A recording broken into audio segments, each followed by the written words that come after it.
తెలంగాణ ప్రభుత్వం మరో కీలక నిర్ణయం తీసుకుంది. రాష్ట్రంలోని ప్రతి పౌరుడికి సమగ్ర సంక్షేమ కార్డు ఇవ్వనుంది. మరి కార్డు ఎలా ఉండబోతోంది చూద్దాం. తెలంగాణలో ప్రతి పౌరుడికి సమగ్ర సంక్షేమ కార్డు ఇవ్వనుంది తెలంగాణ ప్రభుత్వం. రాష్ట్రంలోని ప్రతి పౌరుడికి అందుతున్న సంక్షేమ పథకాల వివరాలన్నీ ఒకే కార్డులో ఉండేలా సమగ్ర సంక్షేమ కార్డును రూపొందించాలని ముఖ్యమంత్రి రేవంత్ రెడ్డి అధికారులను ఆదేశించారు. ఏ పౌరుడికి ఏ శాఖ ద్వారా ఏ పథకం కింద ఎంత మేర లబ్ధి చేకూరుతుందో సింగిల్ కార్డుతో స్పష్టంగా తెలిసేలా ఉండాలని సూచించారు. తక్షణమే అందుకు అవసరమైన చర్యలు చేపట్టాలన్నారు. అన్ని శాఖల నుంచి లబ్ధిదారుల డేటాను సేకరించేందుకు ప్రత్యేక డ్రైవ్ చేపట్టాలని ఆదేశించారు. సచివాలయంలో మంత్రి శ్రీధర్ బాబు, సిఎస్ రామకృష్ణారావు, ఇతర ఉన్నతాధికారులతో కలిసి ముఖ్యమంత్రి ఈ విషయంపై ప్రత్యేకంగా సమీక్ష నిర్వహించారు.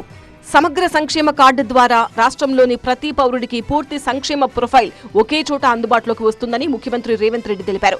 ఈ డేటాను అన్ని కోణాల్లో ఏఐ సాయంతో విశ్లేషిస్తే సంక్షేమ పథకాల అమలులో పారదర్శకత పెరుగుతుందన్నారు. అర్హులకు పథకాలు మరింత ఖచ్చితంగా చేరతాయన్నారు రేవంత్ రెడ్డి. అదే సమయంలో అనర్హులను గుర్తించడం సులభమవుతుందని అభిప్రాయపడ్డారు.